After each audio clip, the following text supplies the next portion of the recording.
A blond man stood over an army of corpses, his coat blowing in the wind as he stood tall and firm. He looked into the horizon, unbothered by the pile of discarded bodies behind him, and he stood there pondering. A man approached, and he called his name. The attendant's name was Ash, and the blonde mentioned that he had the man leading the Eastern Subjugation Force, so he asked why his attendant had come now. The other man, bleeding and holding his arm, mumbled that he had come to strike him down. The blonde did not seem to take Ken aback, though his eyes did blaze a glowing red. The attendant went on, saying that his master had planned to use his troops as bait from the very beginning. The blonde had only wanted to throw them away so that he could win this war. He grabbed his sword tightly and called out to the man who was his father. The blonde was unapologetic, and his icy gaze showed no regret. He questioned the good of keeping the wingless around, and he asked his foolish son if he agreed. Naturally, the boy did not consider that he had come all this way to kill his father. Ashe Elmheim. The Elmheims, the continent's greatest martial house, had pledged their swords to the royal family as guardian. Its head was Roderick A. Elmheim, who was the icy dark blonde who stood before him now. The Mad Lord was the sole possessor of them in this nation. On some whim, the Dark Lord had rescued the boy from a blizzard where he lay dying. He had saved the boy's life, taking the babe from its dead mother. So to repay that debt, the boy had done everything that he was asked, and he fought long and hard every day to repay the kindness of the father who raised him. However, the boy's life had not been easy. He recalled days of lying face, first in the dirt, his furniture shattered beneath him, and other noble boys laughing at him. They would call him wingless, for he was not born into a noble house, and mock him for having no crest. The boy had no wings to repay his father with. The wings, it seemed, were more than just the crest of a noble house flag. It was also a crest that held magical power, and the more wings you had, the greater your ability. His siblings had called him the only one in the Duke's house who could not use magic, the wingless child. Even so, the boy never gave up or stopped fighting for what he wanted. He took his sword up relentlessly, and he trained every day in difficult exercises. He did push-ups, sword jabs, and ran long distances for many miles, all to bulk up his speed and endurance. The boy believed that one day his devotion would surely be rewarded by the father whom he loved so much. However, that day at the war front, when the dark-haired man had scouted out the area in preparation to attack, he had wondered why, in that snowstorm so fierce, why was his army being ambushed in a spot like this? All this time, the boy had strongly believed in his father, and he had followed him dutifully. The boy asked the father if this was his answer, and his blonde paternal jerk asked what else shall the tool expect from him. The boy's purpose was served, a disposable tool, and now he could leave their house. After everything he had sacrificed, he was to be discarded like that.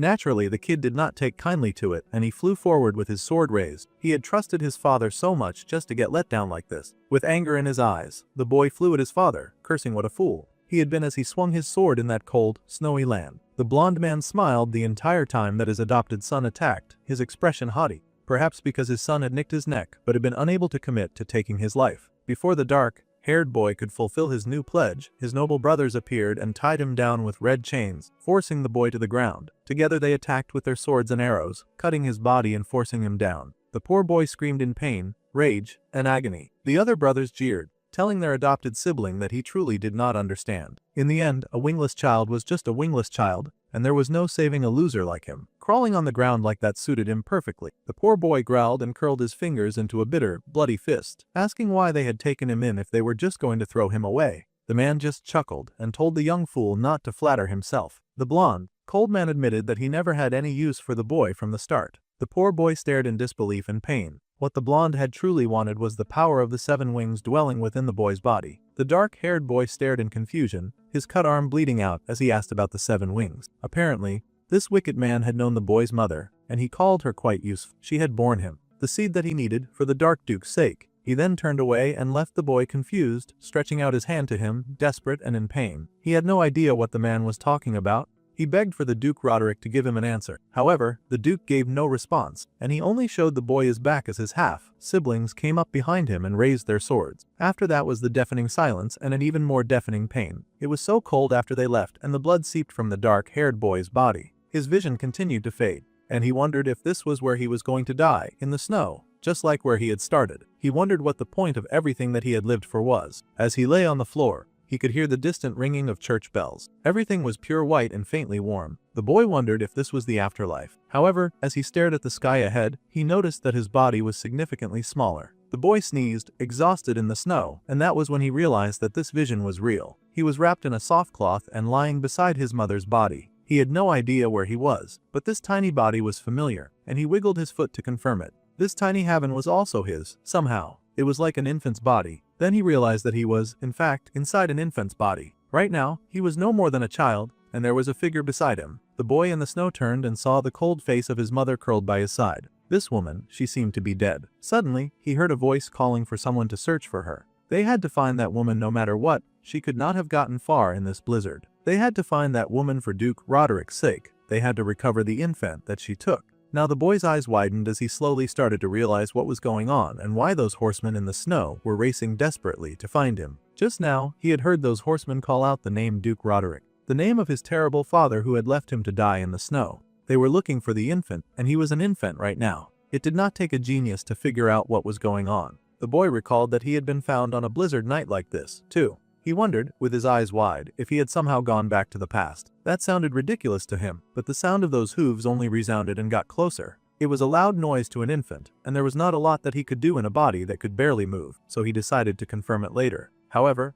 if he stayed with his mother, he would surely fall into the Duke's hands for sure. With a glowing hand, the little baby reached out in an attempt to escape, knowing that his priority right now should be getting as far away as possible. So the boy crawled forward, a hot gold hand touching the snow and pushing him forward. As he moved, the child cursed. It sucked to be stuck in such a tiny body, and he gasped because he could not breathe. His limbs were burning hot, and he could barely crawl forward anymore. However, the child was very determined to survive, and as he crawled, he swore that he would never forget the day that Roderick had turned his back on him. The baby, leaving a very obvious trail away from his mother's body, had not been able to get very far, of course. After all, he was just a child. However, he did come to a stop in front of someone a little different in this lifetime. A little girl found the baby, and she called her father's attention to the baby in the snow. The man who found him this time was the Viscount Highfried. The white-haired man stared curiously, wondering why there was an infant in a place like this. The man scooped up the baby, looking at the tired and exhausted child. Then he looked up, and it turned out that our little guy had been sincerely powered by a lot of magic because he had somehow crawled all the way out to a forest and down the hill all by his little strength. It was amazing. The Viscount would not believe the distance that this child had covered on his own, and he wondered just who this powerful, glowing baby was in his hands. The little baby wondered where he was now. He had desperately run as fast as his little baby legs had been able to carry him. There was a child in front of him for some reason, a baby with light red hair and big red eyes. The baby had come to take him, and he wondered if he was looking into the eyes of an angel. The boy's eyes snapped open, but it was an even worse situation than that. A child had grabbed his nose and was stopping him from breathing. Now that the little black-haired kid had woken up, the rest of the family quickly crowded around to stare at him. They called their big sister to tell her that the little one had woken up, and fortunately they snatched away the baby who was trying to suffocate him. There were a lot of children in this house. He counted about 5 just opening his eyes, and the big sister scolded them, telling them not to tease the baby, for his cute little nose might come off. The boy stared in shock to see each of them had grabbed a part of him for some reason, and were now tugging at him like he was some kind of toy. He had no idea what situation this was, but at least he was not in Roderick's house anymore. Still, this situation was confusing, and he wiggled out of the big sister's hands, leaping to the floor. Now that he was conscious, the boy had resumed his attempt to run, or in this case, quickly crawl away, cursing as he wondered what was happening to him. Before he got far, the kids called out to him and started to chase him. But that just made the desperate baby crawl faster. He had no idea why they were chasing him, but he wanted to hurry up and run away.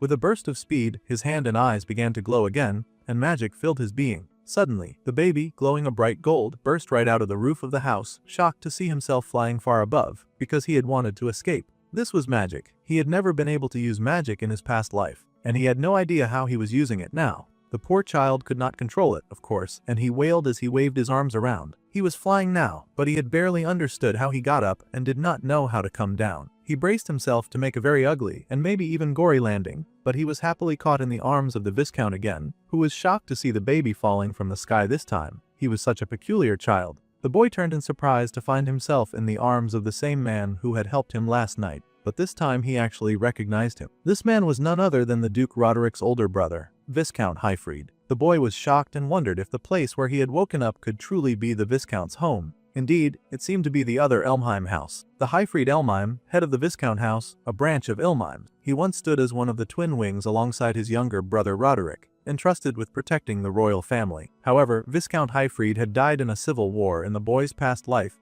along with the collapse of the Viscount's house. Now, the young baby was certain that he had really fallen back to the past. However, he could not believe that he had worked to escape the Duke's house just to end up picked up by his brother instead. Bro really could not escape his destiny. Meanwhile, the sweet wife had picked him up now, and she rocked the baby in her arms. So it seemed this child's magic went out of control and he flew in the sky. The child was definitely not an ordinary baby. The woman smiled warmly at the baby, and she comforted him, saying that he must have been so scared, but it was all right now. The woman was warm and kind, and the little boy stared in awe at the sweet, angelic lady above him. The Duke's older brother also smiled, noting that the child harbors tremendous power. The mark on his back was proof of that, and he raised his shirt to show off the many wings etched into the boy's skin. The boy stared in absolute shock at the mirror-reflected image, something that he had never seen before. The boy had 7 wings, and he had no idea why it was on his body. Now, his eyes widened as he called the evil thing that Duke Roderick had told him in his past life. The Duke had said that he had just wanted the power of the 7 wings dwelling in the child's body.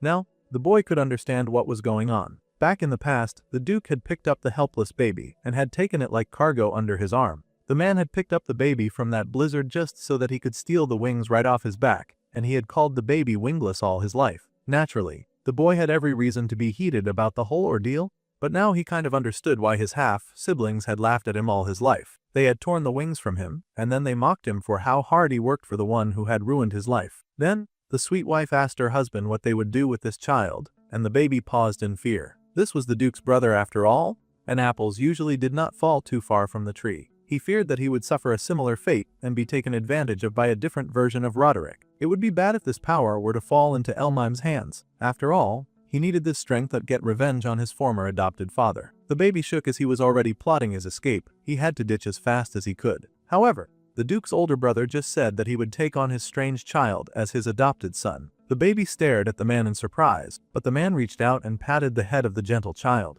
This boy was merely a fledgling who could not even fly on his own just yet, until the day that he tried to take flight on his own. The white-haired man saw no reason that they should not look after this baby and care for him like he was their own. They would take responsibility for raising him, and the boy's eyes widened in awe at the father that he had always craved but had always been denied. The sweet moment did not last very long because the Viscount's 5 children came crashing through the door. The man sighed and asked his children if they had been eavesdropping on this very important discussion. The children admitted that they were worried about the baby. After all, it had suddenly shot through the air. There were lots of reasons to be worried. The man just smiled down at his children with a soft joy, watching as they crowded around his wife and the baby in her arms. The children happily asked the name of the child that their mother was holding, and the woman thought for a moment. They were going to keep him, so they should at least give him a name. In that case, they decided to name the boy Aster, the name of a new star born into their family. His former family had named him Ash, the name of dirt, but now the boy was reborn as a star. 10 years later,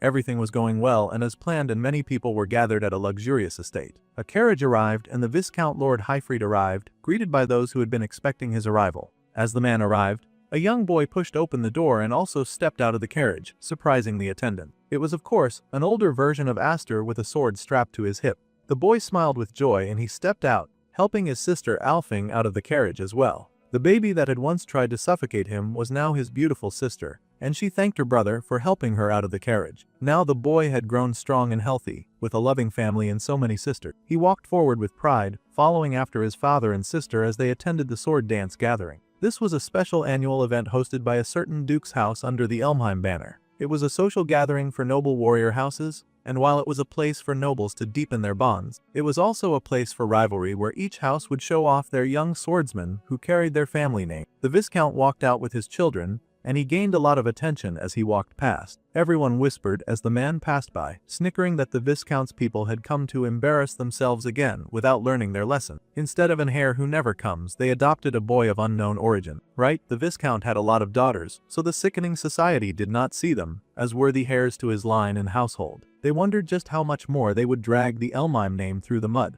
They all stared at the boy who had been adopted, calling him names behind his back. His sister sighed and told him not to let the whispers of the jobless rabble get to him. Here, those who showed weakness would obviously get crushed first. The brother noticed her hand was shaking. He had endured way worse from his own household when he had grown up under Duke Roderick, so this level of mockery was not new to him, but it seemed to be affecting his sister. The Viscount explained that this just happened to be their house's current position, and he wanted the children to see this for a reason. Then he asked his adopted son if he was disappointed that his adopted father was a joke among nobility. Honestly, the boy used to have a father who was such a big deal, and he had worked hard for that man just to be repaid by being killed in the snow. He had genuinely seen worse, so he just smiled and told his new dad that this kind of cold reception suited him just fine. His father laughed heartily, saying that the bold smile was rather reassuring after all. In Astor's past life, as the Elmheim's family's disgrace, he had the worst social debut imaginable. This place held bitter memories as he had been mocked, even as a member of Roderick's household. However, now that he had his wings back, the boy knew that he was different,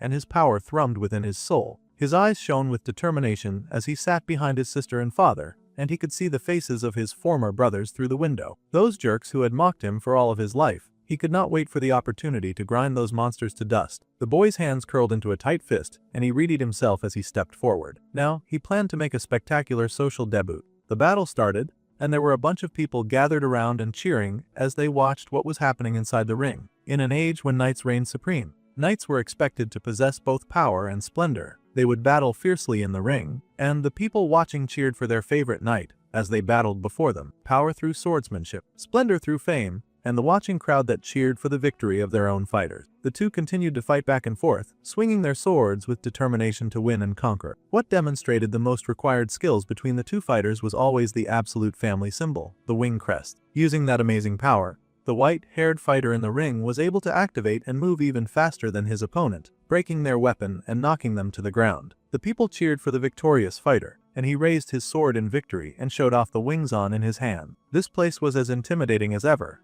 and the Viscount's young daughter covered her ears with a wince. It was always loud when they came to watch these battles. It was no surprise that Sister Fren and Freya did not want to come at all to watch such a barbaric fight. Meanwhile, Astor was busy thinking of his past life and hating all of the laughter around him. He recalled the fear that he had felt the last time that he had fought in the ring. His weapon had been broken to shambles, and his opponent had just laughed at him. The girl called out to Astor, and he broke out of his temporary hate flashback. His sister asked if he was nervous. This was his first sword dance gathering after all. The dark-haired boy smiled, saying that he was not really that nervous, and she did not need to worry about him. If anything, it felt rather nostalgic. The girl watched him curiously, but the boy just smiled. Well then, the Viscount could only hang around with them for a little amount of time. He had to attend the conference for a bit now. They were counting on him to look after Alphen while he was out. The daughter complained that she was a year older than Astor and that she could look after herself. However, the boy just laughed because his sister was known to be rather clumsy. There were many people their age here. The man smiled and said that he should take this chance to make connections. However, the silent message was passed. The boy was not to let anyone learn about his 7 wings. That was to be their very serious secret. The boy watched the man go on, thinking about what his father had said. However, as he looked around, he could already tell that most people around were watching both him and his sister rather maliciously. With such an openly hostile atmosphere, there was no way to make connection. Still, the boy looked to his side and started walking away. His sister was surprised and asked him where he was going. The boy merely explained that he was going to find some friends. The boy stepped forward, and of course, he made a beeline towards the place where his past life siblings were seated. Men just could not let go of their egos, and it looked like he was looking to pick a fight. The redhead's evil brother looked up in surprise when he saw the black-haired kid come to them. The boy asked who this stranger was, but Ardu just greeted his brother Darius. Of course, he still remembered his name. It tasted like poison on his tongue. The boy then smiled and explained that his name was Astor F. Elmheim, and he was the redhead's younger brother. He had seen the redhead from outside, and now he had come over to say hello. The dark-haired boy spoke with such confidence that the redhead was immediately confused. Astor had been here for all of a few minutes, and he was already causing trouble and trying to start something. However, the blonde recognized the boy, and he laughed that this dark-haired hooligan was their adopted cousin, the one that the Viscount had picked up. Then the redhead realized it and laughed rather haughtily, laughing that this was why this boy had the nerve to call himself an F of their family. Darius and Grios were both heirs of the Elmheim house, and they were also the 2 rotten apples who had killed him in his past life. As diseased as their father was, these 2 boys had been the true plague of his past life. Back then, they had seemed so terrifying. However, now that he looked at them, he could only see children playing pretend and trying to act important. Astor was snapped out of his hatred by his sister coming over. She wanted him to come back to her. After all, he had already said hello to their awful cousin. Suddenly, a voice called out to Alphen, noticing that she was here too. It was her cousins, and they were laughing at the young girl, chuckling that she was not hiding behind her daddy today. They called the girl over to entertain them like she was no more than a dancer or something for their amusement. They gave her an order as the heirs of the main house, and they believed that she had to listen to them. Of course, the girl refused immediately. She had pride in who she was, and there was no master and servant relationship between the main house and the branch family. She had no reason to obey them, and she would not be their little dog. The girl huffed and grabbed her brother, dragging him away, even though he protested that he was not done talking. However, he noticed that her hand was still shaking. His sister Alphen had so much bravery despite being so scared. The boy had to remember that he had a family now and he could not take things for granted or put his sister in danger. Of course, even though Astor had calmed down, his cousin sure wanted to start something. They yelled that despite the fact that their father was a knight, he had failed to protect the king, and as a punishment, his arm had been cut off by his own younger brother. That jerk continued to loudly yell that he was so glad that he did not have that loser's blood running through his veins. The girl could not take it anymore, and she turned around, abandoning reason and yelling for her cousin to take back his filthy words. But now he had her exactly where he wanted her. He had no intention of taking his words back. The girl yelled that she would not let the boy insult her father, just for him to sip the drink and spit it in her face, humiliating her in public. The poor girl had wine and spit dripping down her face, and her cousin mocked her. He said that only useless girls who could not inherit the title kept being born by his uncle. Their father must be so disappointed in all of his daughters. The wicked piece of dirt laughed at the girl and told her that she was not at a ball, so next time, she should wear some rags so that she would not mind getting wet. That jerk had stained her beautiful clothes. The boy had been worried on the way to this competition. He had worried that even seeing those mocking faces now, he might not feel any anger at all. However, now the boy took a bottle of wine from one of the laughing nobles and stalked over to his cousin. Aster could not help but think of how glass he was. He placed a gentle hand on his sister's shoulder and then tossed the bottle of wine at his twisted cousin Darius. The bottom of the wine went spinning in the air, but the redhead caught it, which was so annoying. However, they were all the same pieces of trash from his past life, and without any hesitation, the dark-haired boy drew his sword and sliced that bottle in two. It came down all over the redhead and soaked his clothes with wine, humiliating him too. Now they were ashamed for the same, equal as all things should be. The main character was rather satisfied with how things were going as Grios fussed over his brother. The boy took a taste of the wine on his sword and sighed that it was just grape juice. Now that was a perfect taste for little baby nobles, and he figured that his cousins should agree. Flashback moment. Aster recalled back when he had to control his overwhelming power. This had taken place 3 years ago, when he was training with his dear old adopted dad. The man had told the boy to get his power and killing intent under control, or at this rate, he would accidentally take the life of his dear sister. The girls were terrified to see their brother explode with power, and one of them was already unconscious. The twins clung to each other in fear, and the last-born, who was the main character's age, watched in horror as their eldest sister tended to the daughter who had collapsed. This was the power of the 7 wings in its raw form. Now that the boy had grown older, his power was seeping out even more than before. To think that the boy had harbored such a dangerous power, just for it to get stolen from him in his past life, that was unforgivable. The Viscount had watched the boy's explosive power, wondering if he even had the power to control this much energy coming from the youth. He wondered if he could help this child, and also wondered if the boy even held the ability to control his own power. Now, during the present time, the Viscount had been busy in his meeting for all of 10 minutes before a servant came slamming into the office to tell the man some terrible news. Obviously, the servant was scolded because he had interrupted a very important conference. However, this was a matter of great importance. Currently, the sons of Elmheim main house and the Branch family were dueling in the ring below. Now this news immediately caught the attention of both brothers. Immediately, the fathers walked out of that meeting, going to see what the fuss was about, and also hoping that their sons were not disgracing the family name. As soon as the Viscount walked out, his daughter ran to him. He immediately needed to know what had happened, but the girl just pointed in a direction for her father to see. A huge crowd had gathered to happily watch a fight between the great Elmheim brothers. After all, it was not a sight that everyone got to see every day. The Viscount watched with concern on his face, knowing that, depending on how it ended, this sword dance gathering was going to get ugly. There were already a bunch of people gathered who were definitely looking forward to seeing just how ugly things would get. Darius was, of course, the idiot in the ring, and he mocked his cousin for being the fool who would dare to pick a fight with the Duke's house. The redhead yelled that his challenger was no more than a stray, born mutt in the end, and he did not know the difference in their power. Raising his hand high, the boy of noble birth happily showed off the 4-winged crest on his hand. The Duke's son was praised as someone on a different level, which was just as expected. Then the redhead grinned and demanded that the child show off his wing crest. He even jeered and asked if the fatherless kid was too embarrassed to show it in public after seeing the wings that his opponent was carrying. Our dude could run with that excuse, and he accepted it, saying that showing off a mere pattern so proudly was deeply embarrassing after all. He could never lower himself to doing something pathetic like that. It seemed that now that he had stepped onto the path of revenge, Aster had discovered the humble skill of rage baiting, and his cousin was dangling for his bait, hook, line, and sinker. More importantly, if the dark-haired boy won, he wanted his cousin to apologize to his sister. The redhead scoffed and said that was fine by him, because he was that overconfident. Plus, if he won, then the dark-haired boy would be his dog, and he would work the main character to the bone. Saying these audacious and high-spirited words, the redhead launched himself at our dude, offing manially like a crazy person. The boy braced himself for the opponent's hatred and raised his sword to bring it back down, their swords clashing together. The battle started, and it was tense. Already, there was smoke rising around them as dust picked up.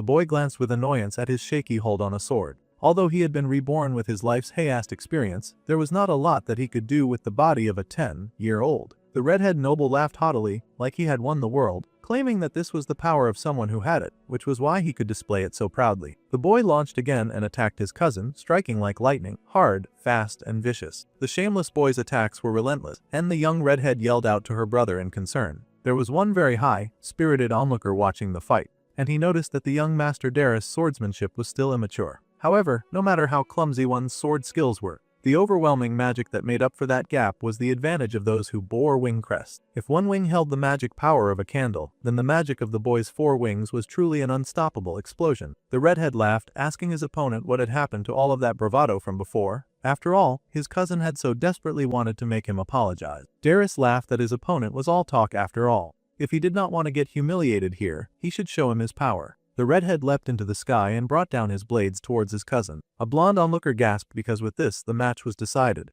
Those sharp blades came swinging down on the dark-haired boy below, and they came down with the force of the 4-wing magic, working in an attempt to break the sword of his opponent and bring him to his knees. However, the main character stayed steady, much to the redhead's shock and surprise, focusing all his attention so that he did not go berserk. The dark-haired boy had coated his sword with a sheen of gold energy, protecting it from damage. With the most mocking expression that the boy could muster, the dark-haired boy teased his cousin for talking way too much. With that, he whacked his impudent cousin away and sent him flying. Aster was brimming with power. It flowed from his being to his sword, and he felt so drunk on it that he could not get enough of the feeling of finally humiliating one of his bullies in public. Finally, he had the strength to do exactly what he had always wanted. The boy had spent these 10 years with the Viscount house learning to control his magic. He had waited this long just for the chance to get vengeance on Darius. Now, Aster charged forward with the hatred and discipline in his heart. He didn't slow his attacks or even try to pause for a second as he hit him again and again, waiting only for the chance to get his revenge on him. Now his eyes shone gold as he prowled that sword down, swinging it in the name of all those nights and days that had sent him crushed under his cousin's ugly and unforgiving heel. The boy pressed down against the redhead with hatred,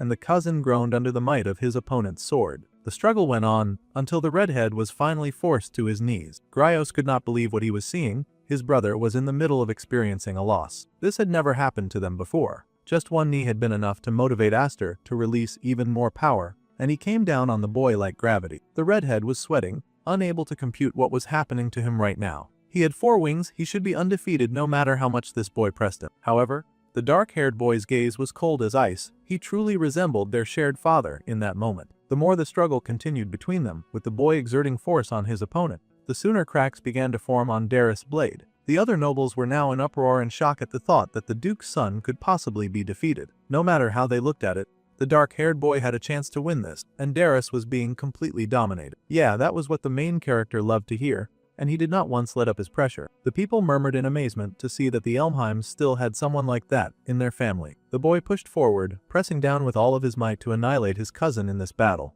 And the Viscount swore that this was a difficult situation. His goal was to keep the young boy hidden for as long as possible so that he would not capture his brother's attention. The redhead groaned as his sword continued to crack even more and more, and the boy was filled with the image of how Darius had once happily chopped off his arm on the day that he died. Aster would never forget the redhead's laughter in the face of his agony. That memory was pushing him to the verge of losing his mind. He wanted to make the redhead pay, and his vision already started blacking out, the depths of his power pulling from him as he slowly began to lose concentration and focus. At this rate, he would hurt the crowd, and his true nature would be exposed to all. The redhead begged for him, so to speak, but of course, Aster had no intention or even drive to listen to him. The boy pushed more, unable to find satisfaction until his cousin was groveling or maybe dead. Then someone called out his name from above. There was a flash of blue, and something seemed to interfere with the fight. The high-spirited man who had been watching frowned as he stared on, and as the dust settled before the two fighters, a sword broke apart and scattered. Not only had the redhead been so soundly defeated, faced by the dark-haired boy's undiluted hatred, but he had become terrified and quickly wet himself. Next time he should wear some rags so that he won't mind getting wet. That was the advice that he had given his cousin after humiliating her. And Aster was all too happy to spit those words back into the arrogant boy's face. The expression on Aster's face remained contemptuous, and with the battle over, he sheathed his sword. Was not the wingless ash anymore that they had trampled under. Now, he had his sweet sister and caring father. Just knowing that was enough to clear his head for now, and he could walk away without trying to murder the cousins that he had once called brothers. The boy now found that he was able to return a happy missile to his sister, but then his eyes widened in horror when he saw something. There was a deep and dark, deadly aura coming from far behind him, a magic all too familiar that it paralyzed the protagonist on the spot. All of his past life he had been tormented by his cousins, so it was easy to hate them. However, behind him stood the man who had pandered all that time. The man he respected and begged for love now looked at him with hate. Slowly, the boy turned to see the face of the Duke Roderick, who was unleashing the power of his wings like a plague threatening to be spread. Now the boy was face to face with the man who had orchestrated his birth and ruin. The people were murmuring. They had just witnessed something that they could have never predicted. It had to be seen to be believed, because the youngest son from the Viscount house had somehow been able to beat the main house's third son. The people whispered, wondering if this had really gotten this bad. After having his reputation crushed like that, there was no way that the Duke would stay quiet, and he was already sending over his heated and rage-filled pheromones over to them. The boy stood steady, raising his eyes to meet his uncle, who had also been his father in his past life. The head of the Elmheim main house of the 8th generation was walking towards them, much to the delight of the defeated son. The tall man stood like a mountain with the way he towered above the young 10-year-old boy. Even in this life, his former father still cut a rather intimidating figure. When Aster looked at that man, he saw within him all of the years wasted and spent groveling at his feet, desperate for some form of recognition. His power also boiled, refusing to be intimidated by the man who stood silently and glared at him. For a while there was a quiet between the two as they merely measured each other with their eyes alone. Duke Roderick A. Elmheim was a terrifying man. Seeing that his father had come, the redhead leapt to his feet and raced to cling to his legs. The child cried out and pointed at the boy in front of him, saying that this was the filthy mutt who had dared to defy the main house. It was like Darius was completely unaware of the really pathetic sight that he made right now. The son begged for his father to use his power to put that mutt in his place, oblivious to how his father was steaming with building rage. Finally, the Duke moved, but it was unfortunately not in the way that the son had hoped for. His unsheathed sword came down on a hand, pinning it mercilessly to the ground. To no surprise, the hand that had been impaled belonged to his son, and his father had destroyed the part where his wings marked his hand. The poor redhead was distraught, and all the onlookers gasped in horror when they saw what had occurred. Even the blonde older brother was horrified to see what their father had done. The Duke was furious. He asked why the one who lost the duel thought he had the right to be grinning like an idiot in front of everyone who had seen him lose. The boy had dragged his family name through the mud. He should have no reason to laugh when he could not even avenge himself. The uncle ran forward at once, horrified at his brother's treatment of his own child. He told Roderick to stop his madness, racing forward when the Duke once again raised his sword, declaring that his child had no right to wield a sword. A sound rang out through the beautiful palace halls. The redhead stared in despair, the blonde Duke glared in hate, and the dark-haired boy stood between the mad father and his trembling son. Instantly, the uncle asked the adopted mutt what exactly he thought that he was doing. The Duke, head of their family, was about to cut down his own son before a crowd of onlookers. The dark-haired boy informed his former father that his cousin had yet to apologize to his sister. If his uncle so badly wanted to end the life of his child, he could do that after the boy had apologized to the Viscount's family. That was the only reason he stood in the way. The Duke scoffed because he had heard of the orphan who was picked up by Highfried, and he glared down at the child, who was acting like he was now a part of the Elmheim family. Like it or not, the boy was indeed a part of this family. He was the Viscount's son, even without blood ties. He had been thoroughly taught by his father about a knight's pride and the weight of inheriting a house. The Duke glared at his brother and child, who still stood nearby. He was clearly disgusted by the care surrounding the other half of his family, which he interpreted as nothing more than weakness. A member of the Viscount house had needlessly damaged the main house's reputation by beating his son in a duel. They were the pinnacle of 12,000 knights under their banners and the king's sword. That pride meant something, and the young boy should understand that this was not a matter that could so easily be dismissed as just a children's quarrel. Even the onlookers knew that, as they watched curiously how this conversation would unfold. The Viscount had offered up one arm as the price for his disloyalty to the crown, and the Duke's sword now grazed the boy's neck. He asked the child what he would offer. Aster was not about to fall into a stout trap like that. With all due respect, this was not a brotherly quarrel, but a legitimate duel, and he had been the winner. He had simply answered with his sword the insults against their Viscount house. He was not backing down, nor was he accepting any form of punishment for the sake of their pride. That was something they should probably sort out by themselves. Obviously, the man was not thrilled to hear that, but that was just how things were. One who could not even avenge himself had no right to wield a sword. Those were his uncle's words just now. In that case, the boy said that he had no intention of giving up even a single finger for putting his cousin in his place. The challenge between the two bull-headed warriors was tough. The main character had really taken after his former father, and he refused to back down. He had worshipped the man, so he knew him very well. The other onlookers could feel the tension from the interaction from the stands, and the young girl worried as she watched her brother engage in a verbal contest with words against their terrifying uncle. The silent blue-haired man who'd been watching silently so far had to laugh that this boy was only 10. But he had the audacity of an old man. Actually, Aster had the audacity of a man once betrayed, and he refused to be his uncle's rug. The Duke glared at the child, but the child kept the energy because he refused to back down. Cutting the tension like a knife, the Duke sheathed his sword. In that case, he told the youth to draw his own sword. The boy had barely 10 seconds to respond before the very pretty Duke suddenly drew his sword once more. That man attacked like he was trying to chop off the head of a lethal assassin. Fortunately, the main character had drawn his weapon by the time his uncle activated his wings and blew his nephew away. That was the height of pettiness in every form. The main character's sister was horrified, her hand over her mouth when she saw her uncle suddenly attack her brother. The Viscount was furious and screamed his brother's name in rage. It was about time he did something more than just screaming. His brother had just attacked his 10-year-old child. The uncle did just that and leapt from where he stood, his sword raised to attack his brother, who stood like he was ready to cut down his brother if that was what it came to. The weapons of the brothers clashed. The Duke did not even turn around to block that attack. At this point, that dude was just aura farming his immense power and showing off because he refused to be insulted when there were people watching. The clash forced the uncle to leap back and he landed before his brother. However, he couldn't care less about that overpowered arrogant buffoon. The Viscount's priority was finding his child. Racing forward, the Viscount called out to his boy, asking the child if he was alright. The boy's sword was broken, but the man stared in surprise to find his young child still on his feet and holding up his sword. The child did not lie on the floor crying or defeated. Instead, he stood in the pose of a swordsman, his weapon raised and his spirit unbroken. He should have known that his uncle would use an underhanded method like that, and he was generally unfazed by it. The hero's golden eyes glowed and he glared at the Duke, who merely noticed the presence of the boy before turning away and ignoring him entirely. The Duke walked away, his son following close behind, and the Viscount retrieved his child from the shadows. It was not until the arrogant Duke had turned his back that Aster allowed himself to fall. His father reached out immediately and caught him, steadying the boy in his arms. The boy merely said that he had worked really hard to protect it properly, his promise and everything else. The Viscount sighed and told his young child that he was magnificent, giving him nothing but praise. Meanwhile, the Duke retreated back up the stairs with his son following closely behind. The big boisterous guy who had been watching the entire time laughed that attacking a 10-year-old boy was rather childish of Roderick. However, if he had let that boy say whatever he wanted, the main house's reputation would have been completely ruined. It seemed a decent compromise after all.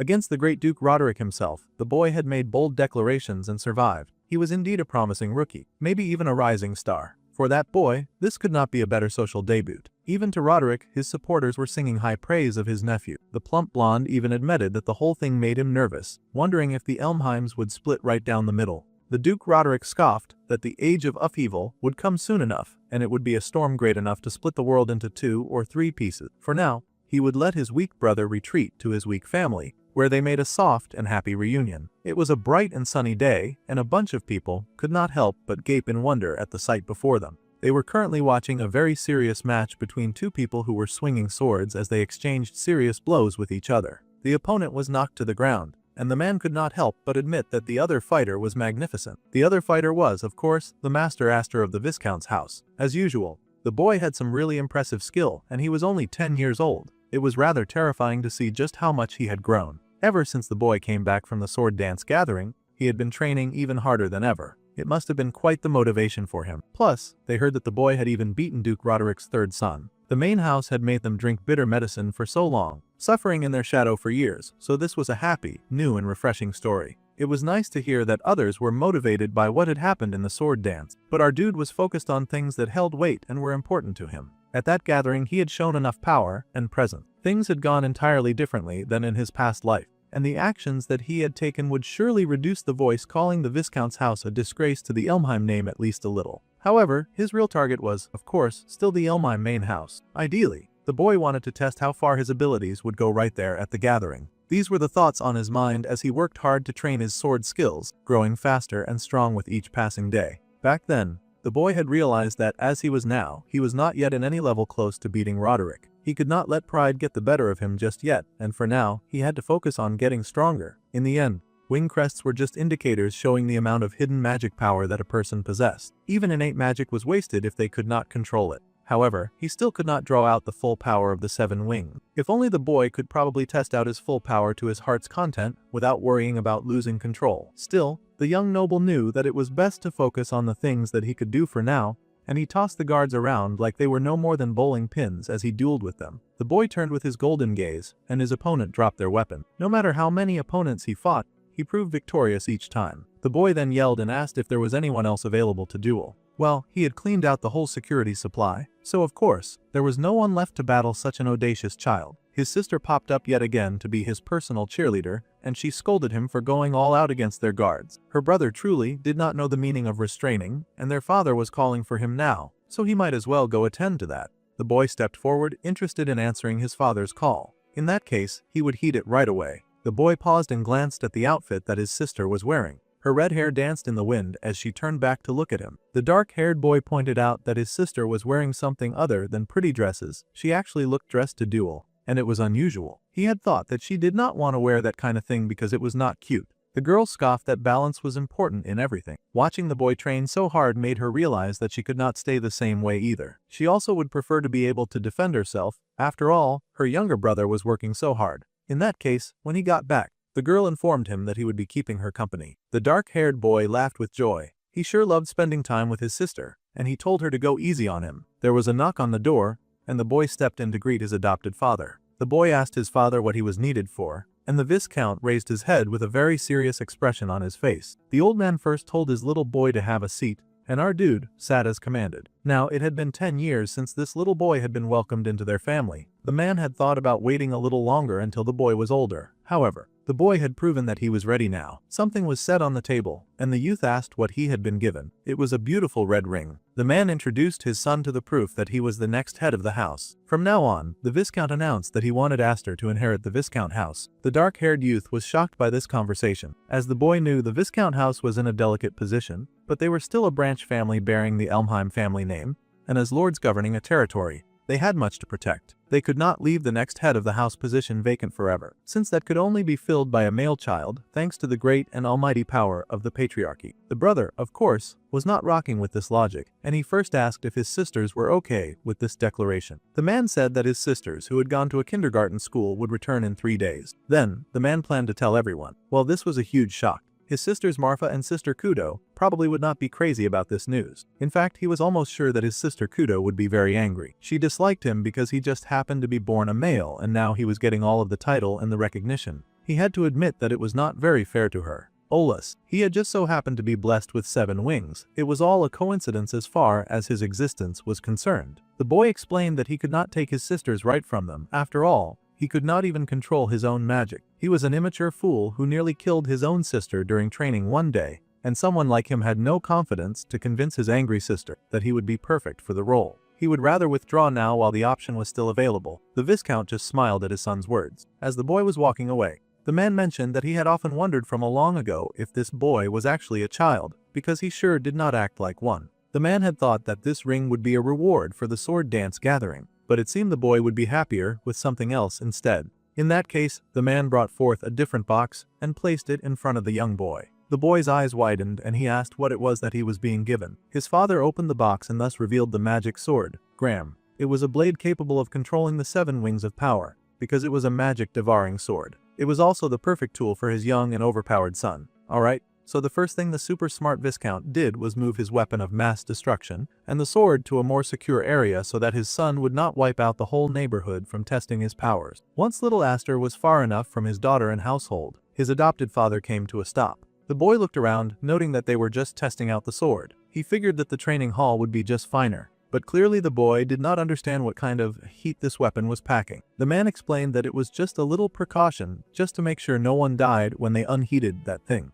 The boy had a pretty nasty habit of breaking things since he was a baby. As an infant he broke the roof, and when he got older, he started cutting holes in their walls. Even if they were a noble family, fixing things around the house was expensive. It was best to do this so that nothing that had to be replaced would get hurt. This magic sword, Gram, was a legendary blade passed down only to the eldest sons of the Elmheim family for generations, which was the only reason his greedy uncle had not snatched it yet. The man had it brought from the main house for his adopted little boy to own. Suddenly, the man grabbed the cloth over the sword with his teeth and unwrapped it. Much to the boy's surprise and horror, the supposed magical sword was kind of broken. He could not believe that this was the sword that he was supposed to inherit. The thing barely had 5 inches of metal after the hilt, and it was kind of a letdown. However, his father explained that this sword had no blade, this was how it was supposed to look. When the wielder then channeled their magic into it like so, and the man did a demonstration by forcing his power into the sword. Before the boy's eyes, he marveled in amazement to see the sword. The beautiful red sword was completed by its wielder's magic power, and it was a blade of great potential. How big the sword became was entirely dependent on who was wielding it. Then the man swung the sword, and it gushed out red power like a waterfall of heat. That thing wiped out a good line of the front of it, carving it into an unusual shape, showing its might. However, with mediocre magic power, the sword was bound to drain the wielder dry instead, so it was actually quite difficult to control, and most people did not take the risk necessary to use such a powerful weapon. This was why it was called a cursed blade. With this little explanation, the man then offered the blade to his son and asked if he was willing to give it a try. The boy looked serious as he regarded the blade in front of him. He took the sword from his father and got ready to fight. Putting his magic into this sword would be a huge advantage since he currently could barely train with his full power, especially as it kept overpowering his 10-year-old mind. The boy gave it a try and pushed some steam into the sword just to be shocked when the golden power came rushing out like a 9-tailed demon fox. It was almost like the power was trying to consume him. The boy groaned as he realized that his magic was flowing into the sword on its own, and so much of it went in that it shot a beacon into the sky that could be seen by the estate. Some of the guards noticed it and wondered what that light was. They even thought that it might be a comet fall or something. His colleague sighed and said that it was the opposite and that something had flown into the sky.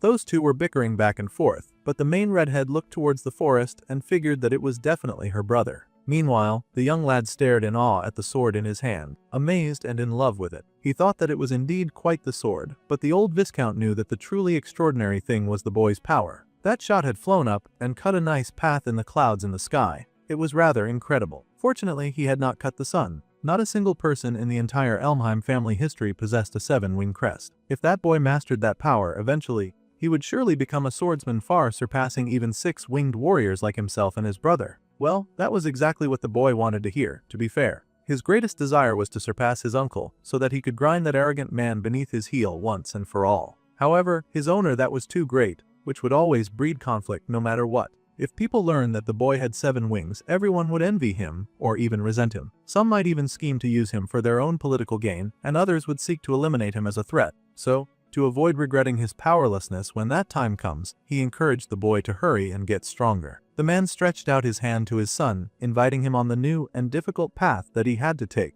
Because though the road was treacherous, he did not have to walk it alone. It was definitely comforting, and the boy reminded himself that he no longer had to live miserably as he had done in his past life. He thanks his father with a serious expression on his face, promising to master these 7 wings no matter what. 3 days later, the mother, father, and little sister happily welcomed home their daughters, who had returned from school. It was the 2 oldest daughters, and they announced their arrival. The older redhead cleared her throat first, and then called out for her darling sisters to come out and play, inviting them to give their big sister a welcome home hug. Out came the twins, but instead of hugging the boisterous redhead, they rudely sidestepped her and flew into the hands of their older sister, Marfa.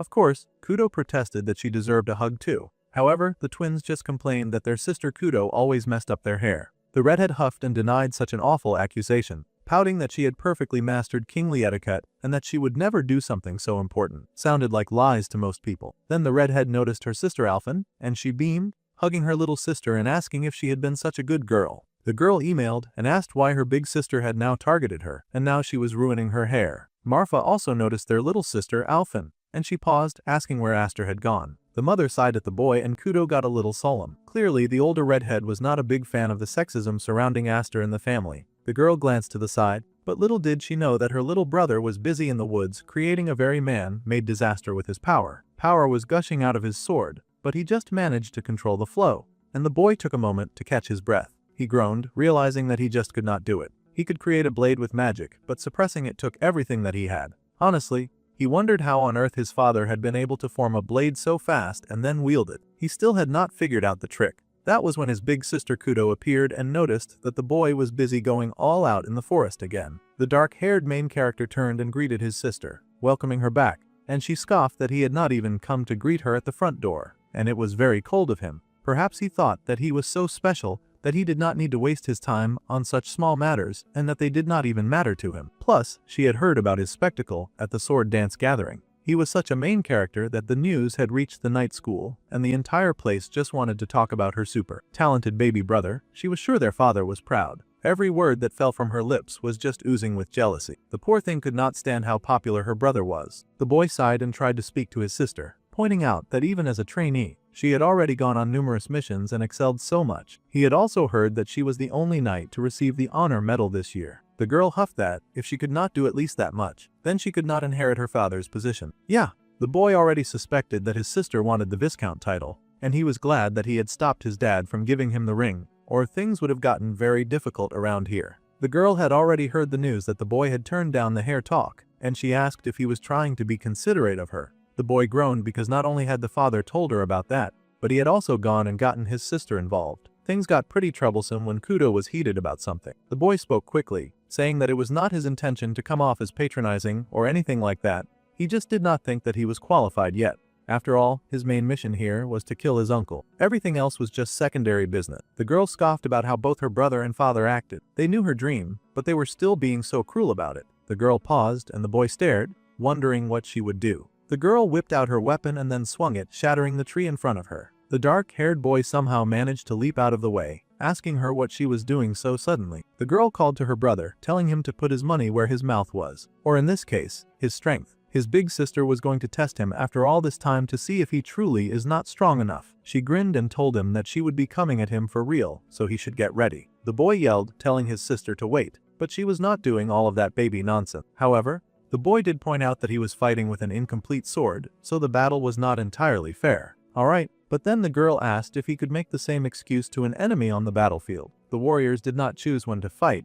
They rose to the challenge that faced them with their lives on the line. The boy was concerned about how his sister was talking, but she reminded him that a knight's creed was to always be ready for battle. She would not accept his excuses or his attempts to wiggle away from this challenge. Instead, she adjusted her footing and told the boy that if he held back a bit too much, then she would have no choice but to crush him. If he understood, then he should get ready and fight her for real. The boy was starting to understand that this was no joke, and his sisters were very serious about it. He was already struggling to just control his magic, and his sister was already airborne and flying at him like a missile. The boy had no choice. If he did not raise his sword, his sister would surely cut him down. So, the boy pushed some power into the hilt to form his sword, and he raised his sword to meet hers as it came down. The resulting explosion shook the trees. The poor forest was enduring the worst of this exchange because humans just entered a populated area and then created mass devastation, but somehow called it sword fighting. At any rate, the two siblings fought and called out all sorts of cheers at each other as the trees suffered. Kudo grinned that her brother's skills were as sharp as ever,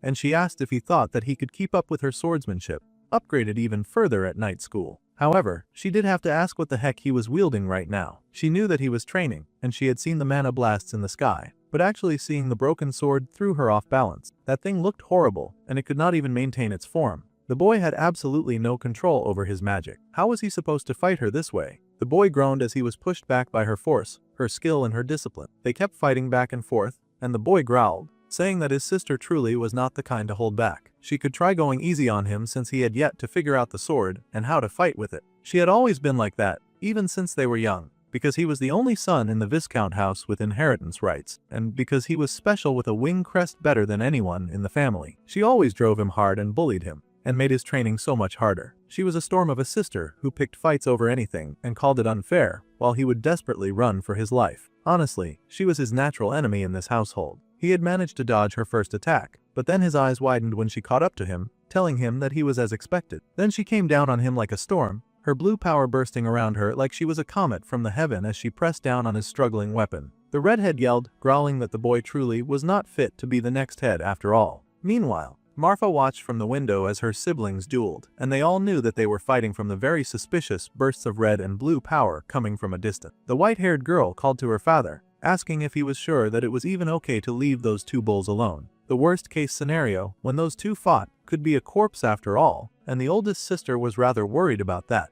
The father sighed and said that even so, the two of them are good rivals. They can be reckless, but it would not go that far. Since he was so confident, Marfa would try to believe in his positive outlook on life. Then she asked why the man had called them back from the night school. It was likely not just to talk about the successor after all. The man admitted that it was not and reached into that handy drawer of his to pull out even another object. The eldest sister gasped when she saw what he held in his hand. The man showed his daughter a summons from the Elmheim main house, and it seemed the old man running the core of the main house wanted to see their grandchildren's faces. In other words, both the Viscount and his brother and their children would reunite once again. This was a pretty serious matter, and the older sister worried. With the way things were, they could very well lose Aster if things did not turn out just fine. That was a very serious matter, and the two siblings continued to battle fiercely in the woods. The boy growled at his sister, telling her not to be ridiculous. They had turned down the successor talk. Surely his sister had heard that, too. He did not even want to be a successor in the first place. Still, the girl growled that this was exactly what she was not okay with. She raised her sword and brought it down again on his heated blade, fighting fiercely as they exchanged blows and hate. She was heavy, all of her strikes felt so heavy and large. It was like going up against a troll swinging a giant hammer, which was kind of disrespectful to his elder sister. Surely he could think of a different, beautiful, but also strong beast. That was the point though.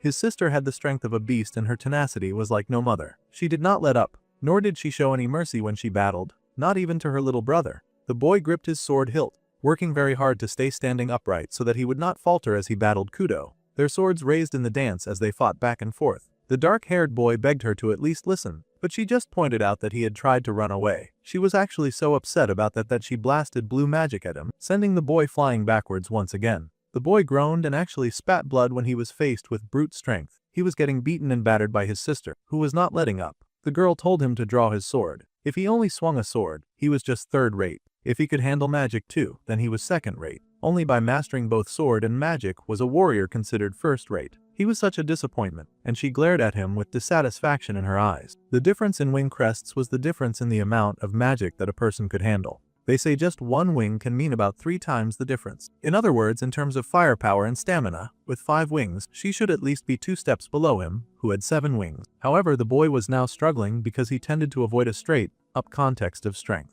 It was like he only ever got serious when it came to killing his uncle. Kudo wanted her brother to stop pulling his usual trick of running away from her swords. She asked if he trusted in his own strength that little, or if, therefore, he was scared that he would lose control again, as he had 3 years ago when he had hurt her the first time. The boy's eyes widened as he wondered if he truly was afraid of the power of his 7 wings. Fear was something that he had not really considered, but it could be true. It was a thought that had never even crossed his mind, but now he wondered if he was unconsciously putting a limiter on his own power. If this was the reason that the sword he was trying to wield now never felt stable, because he had been forcing his magic down too hard. The redhead was heated about this battle and a lot of other things involved in it. She was not crazy about the fact that her brother had everything that she had ever wanted but never had. If he were just going to waste that good fortune, without even realizing it, it would only make him arrogant in every way possible. If he was not going to even try to use his ability, then she activated her power in its full strength and leaped at him, telling the boy to hurry up and hand it over to her.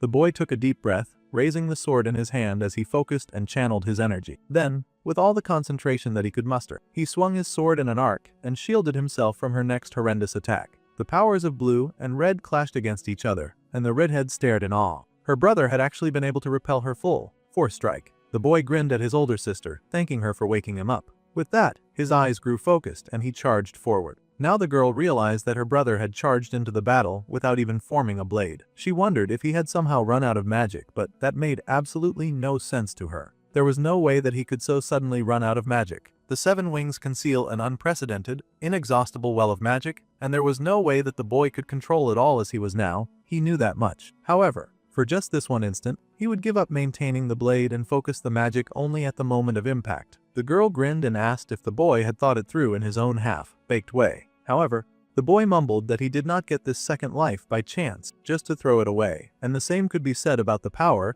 that he now wielded over his family and everything, as well as this sword, were things that he could never obtain, no matter how much he had struggled in his past life. The redhead stared, wondering what the boy meant by his second life. That was why, no matter what, the boy charged himself full of power, and he raised his sword high as he flew at his sister again. Their swords clanged together, or so it appeared, but the redhead gasped when her brother's weapon vanished, and instead he crouched low to the ground, inventing a new fighting style. He would not be holding back anymore, and he charged his weapon with magic. Kudo's eyes widened and she watched as her brother went full demon mode and raised his sword high in the air. The redhead somehow found herself waking up in her room, which was likely the first sign of how explosive that battle had gotten. The girl was speechless and wondering how on earth she got there. Then she heard someone greeting her and acknowledging that she was finally awake. When she raised her head, she saw who was talking to her. It was her big sister, Marfa, who was so happy to see that her little sister was doing well. That took a while, but it was good that Kudo woke up. Of course, the redhead had some questions that she believed needed immediate answering. First of all, she needed to know what had happened with the match against Aster,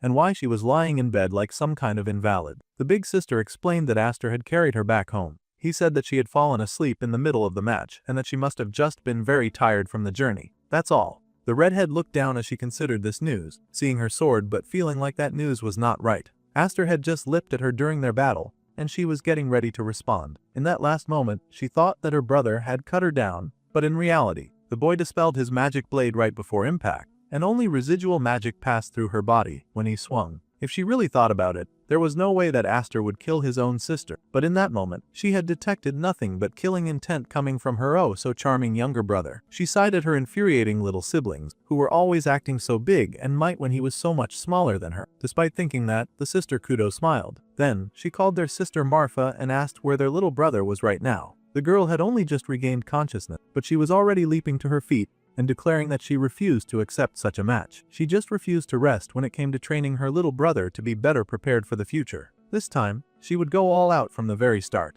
However, the white-haired older girl just giggled and told her younger sister that their dear sweet brother had already left. The redhead paused in shock, wondering what that meant. It seemed that the young boy had been summoned by the main house. Rumors of his spectacle had spread, so just now he had left with his father. Then Marfa was surprised that Kudo had no idea that the boy had been summoned to the main house, and the redhead yelled that no one had told her anything about that. Meanwhile, the carriage took off and rolled its way forward, carrying the young boy inside. The main character looked outside the window as his father informed him that the people they were going to meet were the Elder Lords, who were supposed to be the Ilmheim family from the shadows. Former heads of both main and branch houses and distinguished figures under the Ilmheim banner. Even in retirement they held tremendous influence. The Shadow Rulers and the Fixers. These Elder Lords showed no interest in him since he had adopted him, so it made the man worry that they were summoning his son at this time. The dark-haired boy reasoned that it was likely because of what had happened at the sword dance gathering. Hay had heard that the Ilmheim elders value the family's reputation more than money or even their own lives, and those who stained that reputation often got thrown in the beast cages as feed. That family was hardcore crazy and maybe even a bit too drunk on their superiority complex. The Viscount was kind of concerned, and he asked his son where he could have possibly heard a story like that. The boy nervously said that it was somewhere long ago because he could not expand on his past life. Well, they were prepared for vigilante justice or exile at least. Still, the Viscount was concerned and asked if it was really okay for the boy to attend this meeting without at least saying goodbye to his sibling. The boy just smiled that it was fine. He was originally supposed to leave right as his sisters arrived anyway. Sister Kudo would probably relax better if he were not around, since she seemed to dislike him so much. Thanks to his sister, he had been able to figure out how to handle this gram better as well, so he was really grateful to her. Now, he felt like he could draw out the Seven Wings power even more than before. So, whatever happened to him from here on, he told the man not to come and rescue him. He did not want his new father to endanger his title or their family, and he was prepared to survive on his own. Still, the father was concerned when someone suddenly yelled that he should not say such things, and he was acting so high and mighty when he was their youngest sibling. The boy's eyes widened, and he stared in shock to see his sister Kudo,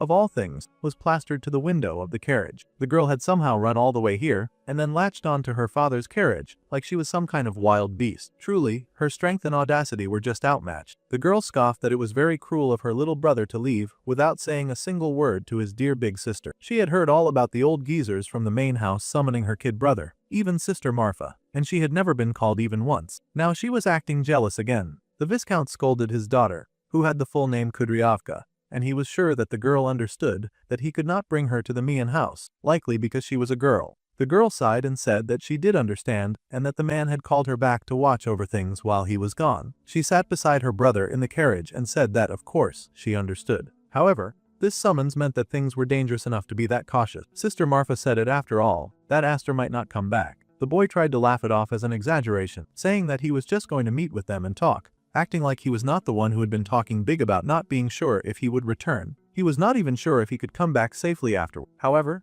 Kudo told her little brother to listen to her very carefully. She really disliked him. After all, he was male, he had 7 wings, and he always got special treatment. The fact that the boy was stronger than his older sister was also rather annoying, and the way he acted like he was all grown up, despite being her little brother, she truly hated all of that. Her little brother was just not cute at all in any possible way. However, he was still a member of her precious family, and no matter how strong he was or how mature he acted, the boy was still her little brother after all. So, She told the boy to hurry up and come back home properly so that they could have another fun match together. She would not let him get away with winning and running. Saying that, the girl leaped from the carriage and was gone. The boy really wondered what the girl had even come here for, and the man just sighed that she was a pretty good rival. However, the boy could not help but smile and thank his sister. This time, he promised to definitely come back, and she waved the carriage goodbye. So it was that the two rolled up to the Elmheim main house, and the guards, who were already familiar with the Viscount Highfried, happily welcomed the man home. The elder lords were already waiting inside. The man said that there was no need to show them the way since they already knew the path anyway. However,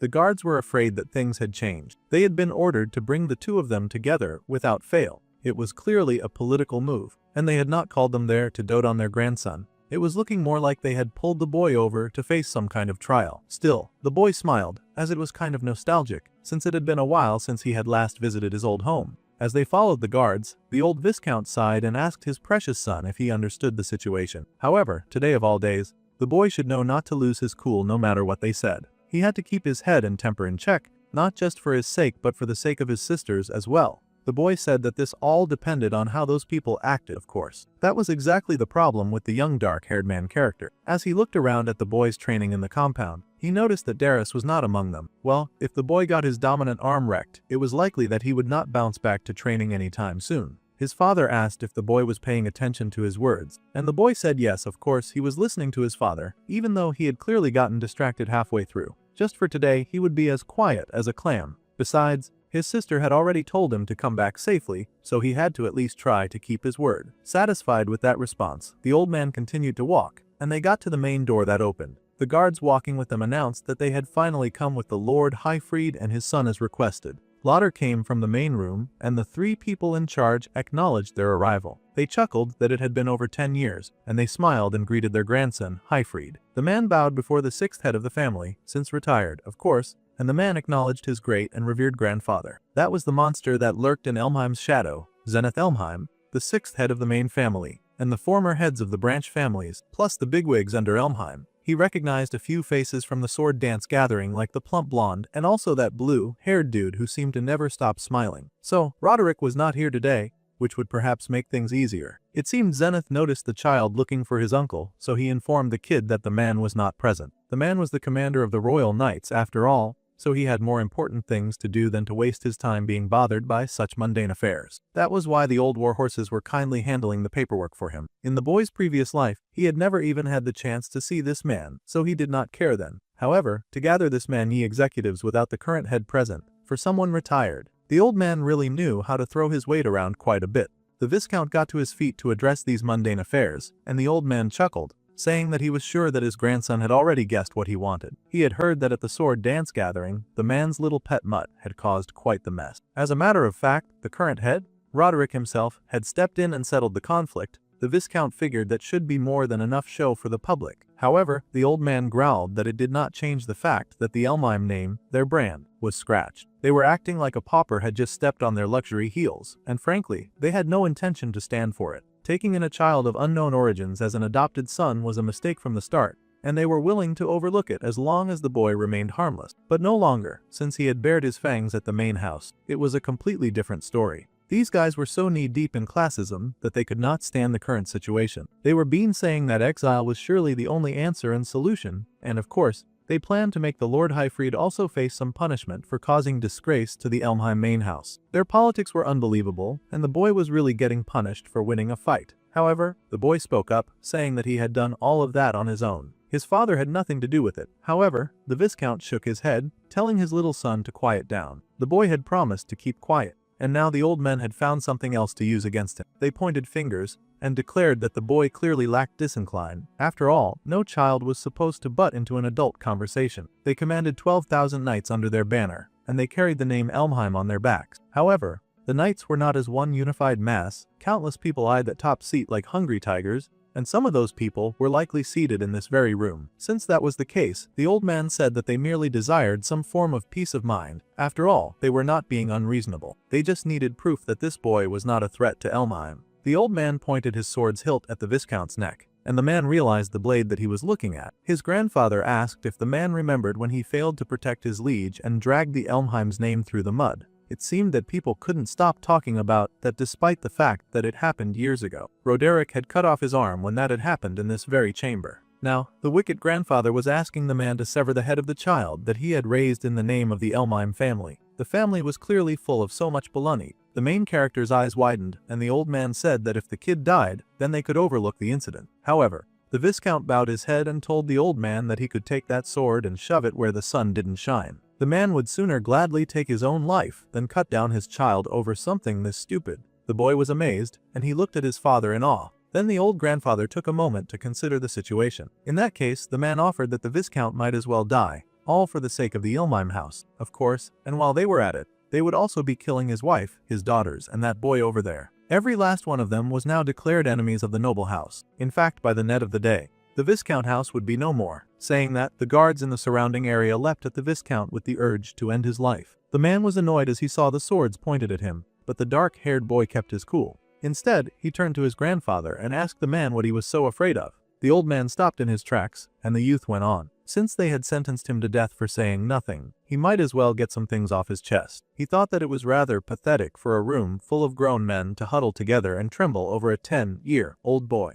If they were that scared of getting bitten by their own dog, then they could go ahead and exile him and kill him. He didn't care either way. However, if this so-called noble family intended to lay a hand on his own family, then the young boy grabbed something tied to his shirt. As he did that, he made a silent apology to his father. He knew that he was truly not good at keeping his mouth shut. The guard started in horror as the boy revealed the 7-wing crest on his back to everyone in the hall. If they dared to try to hurt his family, then he swore that these 7 wings would forever become Elmheim's enemy, so they should think very carefully about their next move. Now, all the people around stared at that child with shock and alarm, seeing something that they had never seen before. It was a child with 7 wings on his back. One of the old losers yelled that it had to be a fake. For 100 years, that mark had never appeared on a human, and yet that crest was also unmistakable. The old man croaked and called out to the boy, asking him if he understood what this meant to show that here and now. The child said that he did indeed understand, and he smirked. He had way more wings than anyone else, and he was sure that even more people would freak out about the power that he now possessed. His great-grandfather had been the one to call all of their allies over here, and the blue-haired noble could not help but laugh and clap at the boy's audacity. They glared at the dude, but he just laughed, saying that it was his bad luck that he found everything going on right now so very amusing. Wing crests were magic organs given to humans long ago by spirits. By passing that power down from child to child, humans deepened that strength over generations, yet no one had ever reached the 7 wings, except for one.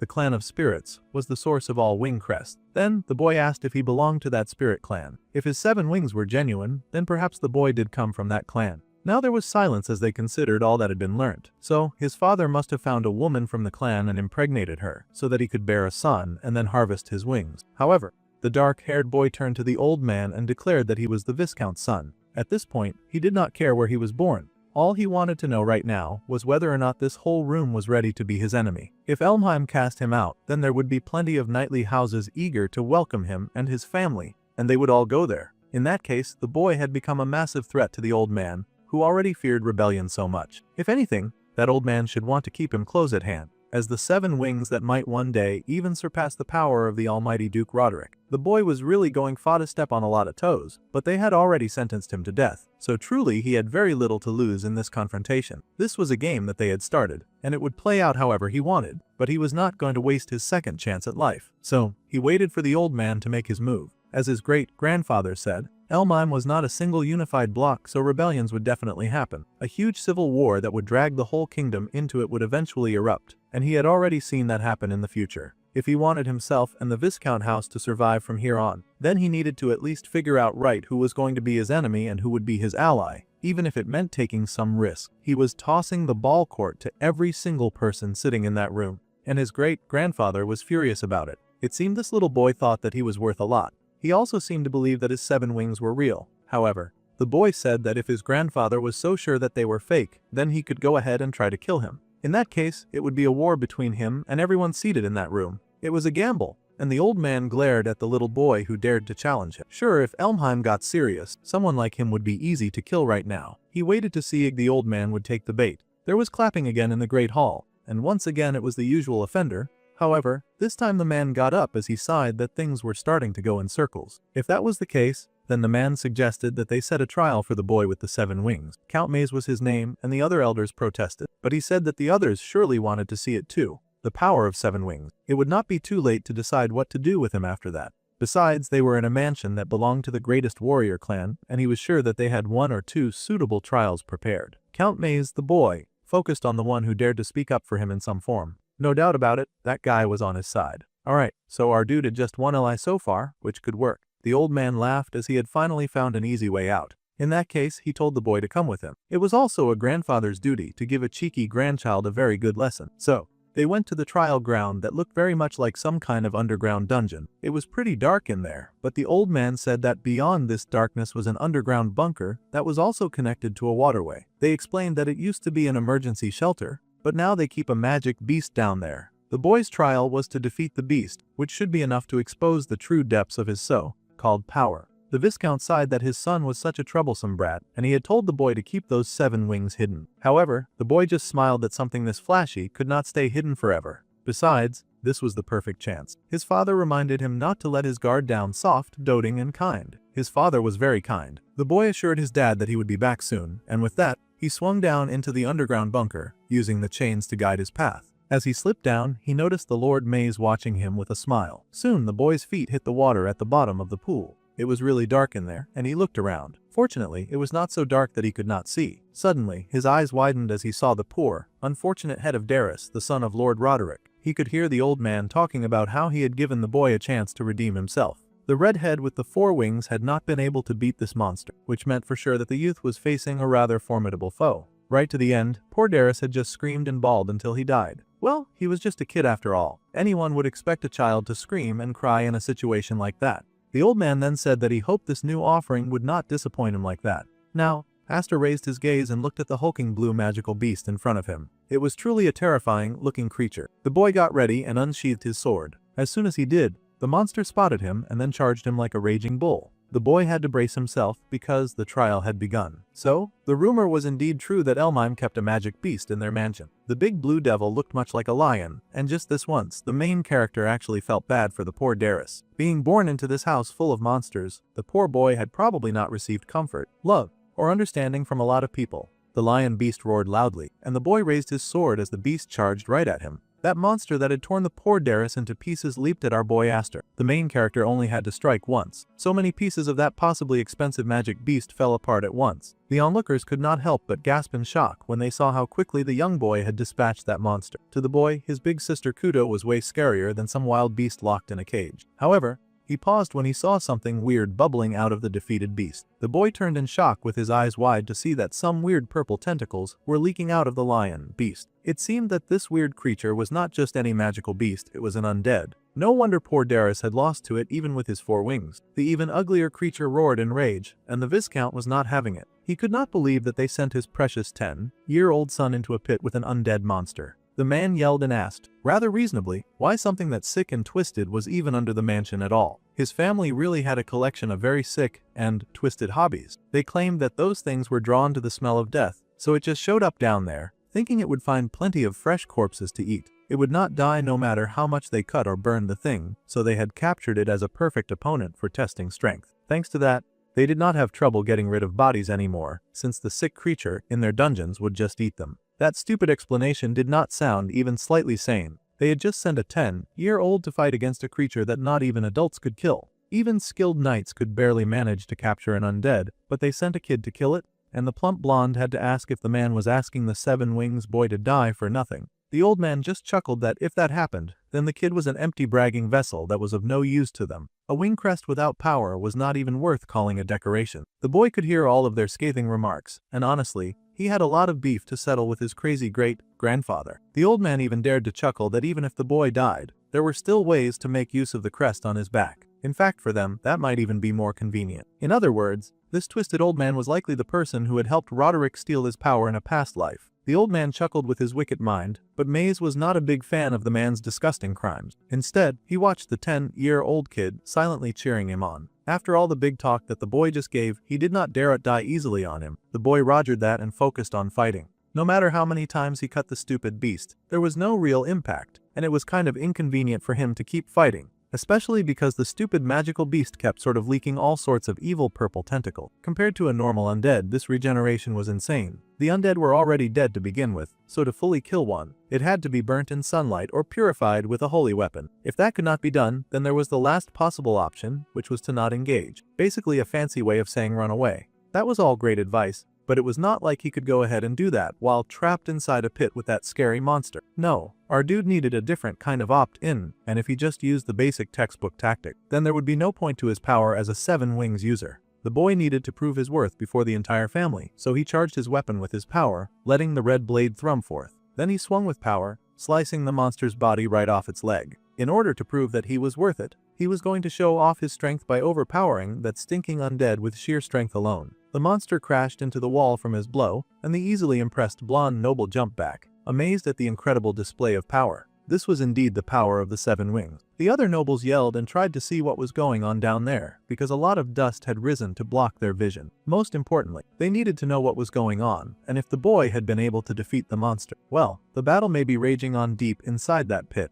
but now no one could see what was happening. The boy hidden in the dust smoke readied his weapon, and the old man groaned that it was such a waste. Just as he said, the lion's paw sprang up and hit the main character, slamming into him so hard that he went flying. The boy groaned as he felt the lion rest on top of him, growling and roaring down at him, while it leaked disgusting tentacles from various pores in its body. The Viscount yelled, the only man who seemed to actually cherish and love his children in the whole series. He called out to his son, but the Count Maze reminded the man not to ruin the show by jumping in to save the boy's life. Even if the boy lived, they would both be executed just like the 6th head wanted. Lord Highfried was furious and asked if he was supposed to just stand by and watch his precious son die. However, the blue-haired tease just told the man to hurry and calm down. He should, in fact, try believing in his son a little more. After all, when they looked into the pit, they could see that the boy still had a trump card left. The dark-haired boy was indeed smiling right now as he stared up at the leg of the beast that held him down. It was a really uncomfortable position, but he kind of did not mind because it looked like his trap was working properly now.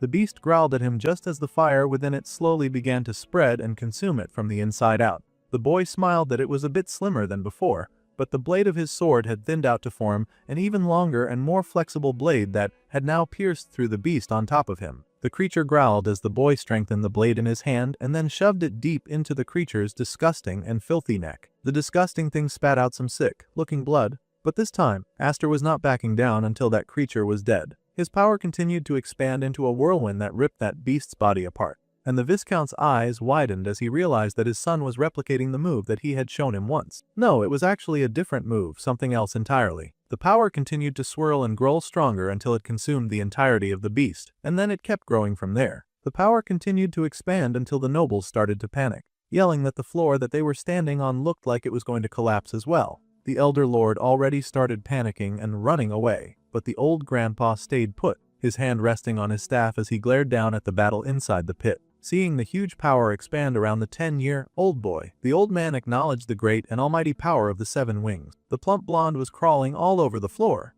and he asked if the madness and the shaking had calmed down yet, also asking what on earth had just happened, and asking where the magic beast had gone. The entire iron area had been undone, and most of the nobles had fled. The grandpa was still there because he happened to be a dedicated hatter. He had seen that the child had dragged the undead, which did not die easily, into a vortex of magic and ground that beast to dust. The boy lay on the floor feeling very satisfied. His blade had a very odd form around it now. Not even a proper technique, just brute force relying on the quality and volume of his magic. This was truly a feat that only a 7 wings warrior could pull, and the boy raised his sword high in victory. The old man asked his grandson if teaching the boy that move was his doing as well. Highfried said it was not, and he was just as shocked about his son's growth as all the men gathered here. The Count Maze then took the opportunity to remind the elders of their deal and asked if the boy had passed the test. The grumpy old man was kind of loath to admit defeat so quickly, but no one could deny the feat of strength that they had just witnessed, and it had even sent them running. The old man doubted that anyone there would object to the results that they had seen with their own eyes. The boy truly did possess the 7 wings. Maze then happily shouted down to Aster, informing the young boy that he had passed after all. He should hurry up and come back now, his father was waiting for him. Well, about that, the boy pointed out that the chain that he had used to climb down had gotten disintegrated by the vortex that he had summoned, so he would appreciate it if someone would lower him down a rope. Well, with all of that madness over and done with, everyone went back to the meeting hall, and the old man asked the boy what he wanted now that he had proved his point. The boy would not get a second chance at this, but the boy insisted that he was not interested in fighting for the main house's succession anyway. If someone like him wandered freely around the mansion, his dear cousins would not be able to relax. Besides, he happened to enjoy the very peaceful life that he was living with his siblings in the branch house. His place was still that home in the Viscount's house, and he had proven that he was willing to fight to protect it. The old man laughed and asked the young boy if he called that modesty. The boy could not fool him. The old man could see the ambition in the young boy's eyes. The boy intended someday to turn his blade on Elmheim itself. The boy was shocked, and his great-grandfather then asked if Roderick's head was his target. Well, that was a rather delicate matter that the boy did not really want to address, but his silence told the old man all that he wanted to hear. The grandpa chuckled and told the young boy not to tense up like that.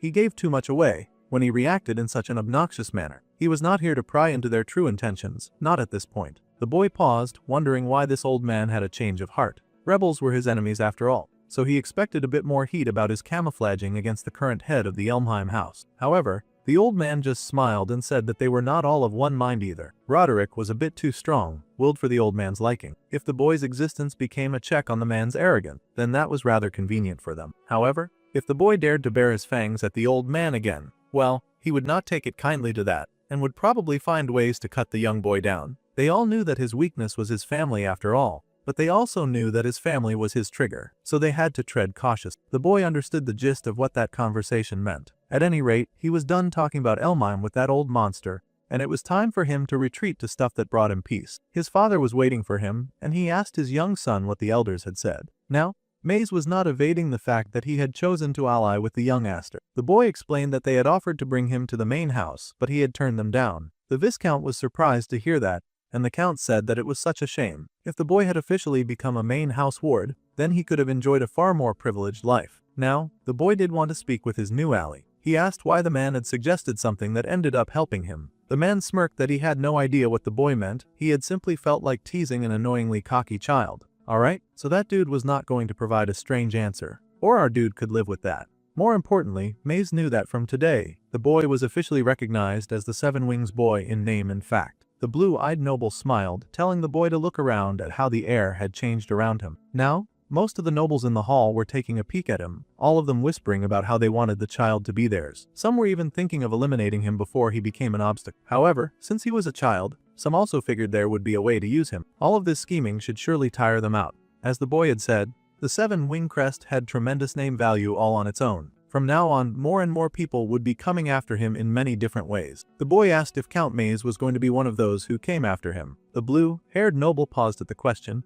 Then he smirked, as he also happened to sit on the board of the Knight Academy. Scouting promising youths and staking a claim on them was part of his job. The same went for that plump and blonde gentleman over there. That was why they were already looking forward to the day that the boy would enroll with them and hopefully start showing some interest in any female who was not his sister. Until then, he would meet Aster again. That guy was kind of hard to read, but our dude did not think of him as his enemy, so he could work with the way things were for now. Still, it was too soon to decide if that dude was his ally. However, all of that could be a question for another day. The man placed his hand on the boy's shoulder and told him that they should head home too. The boy's grand performance today was likely something that his sisters would want to hear all about. The boy smiled and said that when she saw his wound, his mother would likely faint on the spot. Still, the boy smiled brightly as he followed his father. The captain of the knights was informed about the situation where the young Master Darius lost his life during a trial given by the Lord Zenith. The man did not seem really moved by it, so they also informed him that Highfried's boy was summoned along with the old men of the main house. He needed to know what was the outcome of that meeting. The matter of his own son did not even matter to him. The man was cold as usual. However, there was a report on that as well,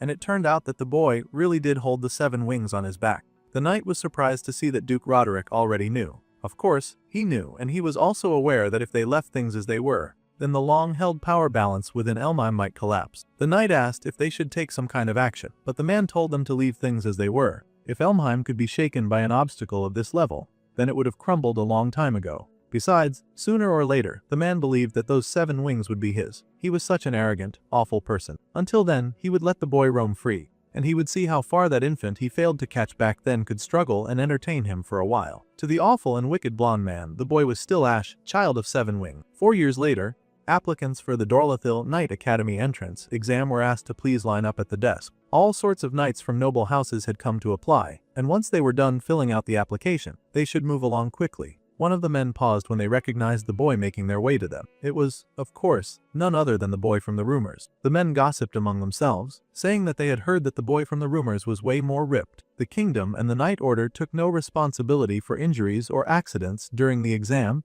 and if they signed at that spot, then they agreed to the terms and conditions. Once they had signed, they were to show their win crest, as they could not afford to accidentally pass someone with no magic. First of all, that was great discrimination against those who could do quite well without magic. The boy had signed his name as Aster F. Elmheim, then the man on duty paused because he recognized that name. The boy smirked since the man had asked to see his wing crest, and he was all too pleased to have the opportunity to show that off. It was a bit of an awkward place to show, and he asked if the man could not just let him in, just because of his handsome face. Soon enough, the boy of rumors had appeared. Many had gathered around the white marble construct, and it was bustling with activity as many people went about their day. Our main character strutted inside, very eager to look around at his first time at the Night Academy. Someone called out to him, calling him the stuck-up-looking guy over there. The brown-haired dude who called out to him did not recognize his face, so he figured that the boy had to be some kind of backwater noble. The brunette in question was called Bigger Smythe, and he asked the boy if he was sure that he had come to the right place. This was the elite of the elite among knights after all, and not just anyone could waltz in here. This was the selection exam for the Honorable Royal Knight Cadets after all. This arrogant loser was then promptly told that there was no problem because the dark-haired boy happened to be a part of the elite that he spoke of. Of course, the brunette did not believe it, and he even yelled for the boy to hold it right there. Everyone here had dragged themselves through hard, grinding years at the bottom, and even so, they kept coming back to take this exam over and over again, chasing the dream of walking the shining elite road. Aster really wondered what any of that had to do with him. He was just here, minding his own business and going about his day. This was the loser who was choosing not to leave him alone, and he refused to take responsibility for any consequences that arose from this. The brunette groaned and pointed at the dark-haired noble, saying that he had shown up here with that kid-sized sword dangling at his hip. This was not the place for baby chicks like him, who had just picked up a sword, and he told the boy to hurry up and run off, no rubbernecking allowed. That was big talk for someone who had no idea who they were talking to. Other knights around sighed because they knew that the other dude had a practice for bullying the newbies who often came to apply. That dude never got tired of doing the same thing year after year, so it seemed he was a repeat offender. More importantly, the kid that he was pestering did kind of look familiar. He looked like the one that everyone had been gossiping about, the boy from Elmheim. The boy looked like he was the one called Aster, who was especially known for having the very unique 7 wings. However, the brunette paused when he heard that gossip float towards him. He had been wondering who he was talking to. Suddenly, someone marched towards the two, saying that it turned out that his dear cousin Aster had shown up. The 14-year-old turned to acknowledge his brother Grios. The blonde had barely changed, though he did look a little neater, and he was even faking politeness. It seemed knowledge of the dark-haired boy's status had changed his cousin's tone. How pretentious of him, especially when the main character knew that the other boy likely still hated his guts. The blonde smiled and greeted his cousin, joking that no one knew when or where he was actually born. So even with the power imbalance, this stupid blonde was still going to bring up unnecessary conversations like that. Well, it should not be surprising to find pigs digging around in the mud. Grios said that he was not even sure if he could call the other boy his cousin. The boy could finally speak to Grios after a long time, so he just said that he was sorry about Darius. However, the blonde just laughed that a disgrace like that likely deserved to die. Honestly, he even added that it was refreshing not to have his brother arrive. It was no surprise that Roderick's children acted like sharks who swam in the same waters, looking for a chance to devour each other. The blonde scoffed that his redhead brother was always throwing his weight around. Being just 1 year older, that boy had been a real nuisance to him. The blonde smiled that he did not care how many wings the dark-haired boy had, but the boy should not look down on the main house just because he had exceptional magic power and all that. After all, in night school, the boy did not have anyone to protect him anymore. No matter how one looked at it, that was definitely a threat. 2 Elmheims in the same exam looked dicey for the other participants, and they could tell that this was going to be rough for them. The main and branch houses still clearly hated each other's guts, too, and no one wanted to get dragged into the middle of that conflict. Now the rookie bully was sweating because he realized that he was standing way too close to that conflict for his liking. The man hesitantly asked if the dark-haired boy was, by any chance possibly, exactly who he feared that he was. It seemed this boy was the son of Elmheim, but he just smiled and said that his name was Aster. In fact, his senpai could just call him Aster. That was fine. Thus, it came that the students all gathered in the first exam hall. The instructors welcomed all of them and thanked them for coming all this way for a very important exam. First, he would express his gratitude for their courage and patriotism. The royal knights were nothing like the provincial knights who swaggered around the countryside. They were the knights of honor that served the king, and they guarded the king as proud blades who would risk their lives for the king. This was declared very bold and proud before all the students who watched in awe. Putting it plainly, the school had no room for clumsy or dull blades, and they wanted all the students to think of today's exam like a battlefield, and to show them their true worth to the fullest. All the students listened rather earnestly, but the boy was kind of skeptical. He felt like the announcer was talking complete nonsense, but he had finally made it back here to night school. When he was wingless, he was not even allowed to dream of becoming a royal knight. Beyond this point would lie a world of warriors that he could never reach back then, and the dark-haired boy shook with wicked glee just thinking about it. Still, sitting at the very top of that world was the man that he wanted most desperately to kill. Roderick A. Elmheim, the supreme commander of the Royal Knights. The boy told the man to wait for him there, because he was going to climb very fast, no matter how hard it was. He could soon catch up to the evil dark man who sat at the top of the mountain that he needed to overcome. In order to get anywhere close to achieving his dreams, the boy knew that he first needed to pass this selection exam. The announcer yelled that they would begin at once, and everyone got to it. The first test was this, and a volley of what seemed to be arrows was unleashed on the students below. This was exactly why they had made them sign that form before they walked through the gates, because night school, it seemed, would literally attempt to take their life. A multitude of arrows came down, and it seemed like a lot of these students had not taken this application seriously, because many of them were getting hit by the falling sharp rain. Some of the students panicked and yelled, asking how they were supposed to survive such a sudden attack. Many more arrows came down, and some of the so-called honorable knights in training were already ditching and running away, yelling that they would surely get killed. Some students grouped up with their swords drawn, and they yelled that all they had to do was watch each other's backs and block the arrows from each side. The repeat takers were a bit more familiar with the terrain, and it was a real testament to their determination that they had survived the test, failed and then came back for more. The other newcomers were sort of struggling a bit. The survival rate for the first stage was usually only about 30%. Relying on tricks like that would hit its limit soon, as more and more arrows rained down from the sky. In truth, what they really wanted to see in night school were students who could actually defend themselves, especially with their use of magic. They wanted to see overwhelming solutions that could only be pulled off by those who had wing crests. As it just so happened, our dude was one of those awesome people, and the brunette from before was hiding and fucking away, and also wondering why the young boy was not using his dents and dodging too. Bro was just standing there like he was waiting for an arrow to hit him. The brunette wondered if the boy had somehow risen up and fainted from the fear. The blonde cousin of the Elmheim household also noticed that his cousin was not moving, and he scoffed, chuckling that he hoped the strong boy would get turned into a pincushion and die like a hedgehog. However, the boy just reached at his side and drew his blade. The beautiful red aura that whipped out around him and tossed the arrows away was like a magic dancer, except that the boy's dance was swordsmanship, and the red light was his sword extending. All the others who fought stared in awe at the awesome power of the boy, who knocked the majority of the arrows away.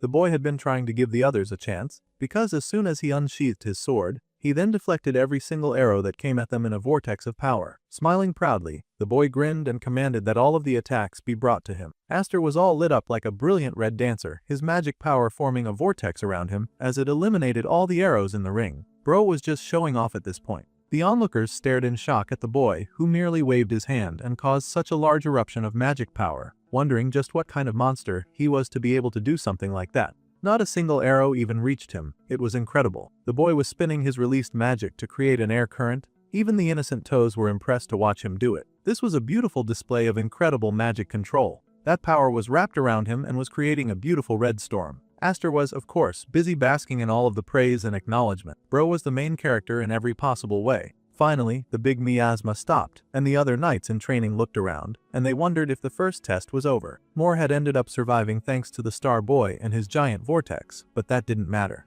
The announcement went out, and everyone who had not fallen was considered a victor in the first test. The students were asked to look around at the fallen all around them. The ones still standing had clearly passed the first exam, however, there was no time to rest. Battle would not slow down for any warrior, and they would be moving on swiftly to the next test site.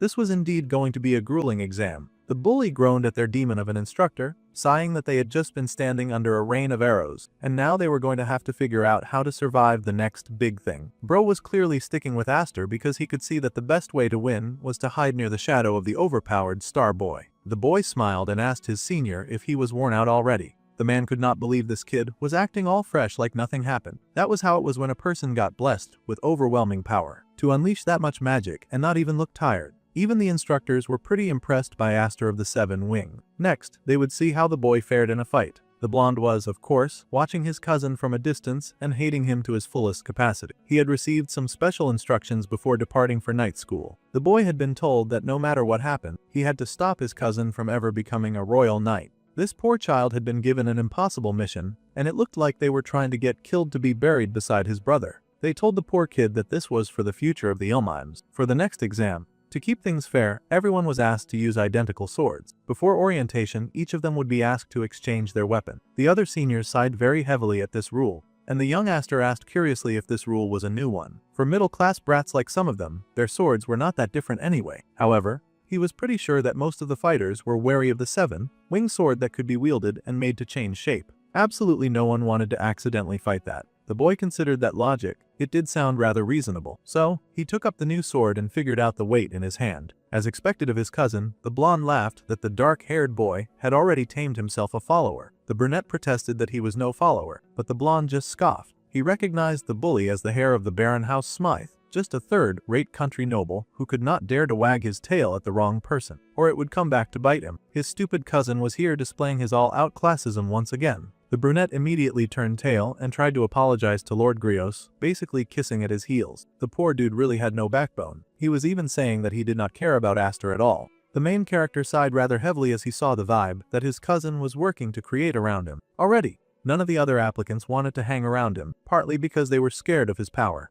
but also because they were scared of his cousin. However, he did not have time to think too much about it, because it was nearly time for the next battle. Everyone was called together by the instructor, and he said that he would now explain the rules of the second exam. The situation was simple, and the second exam was a battle for territory. They would be split into 3 teams and fight over bases within this forest. Each base had a flagpole, and raising the team's flag there counted as capturing it.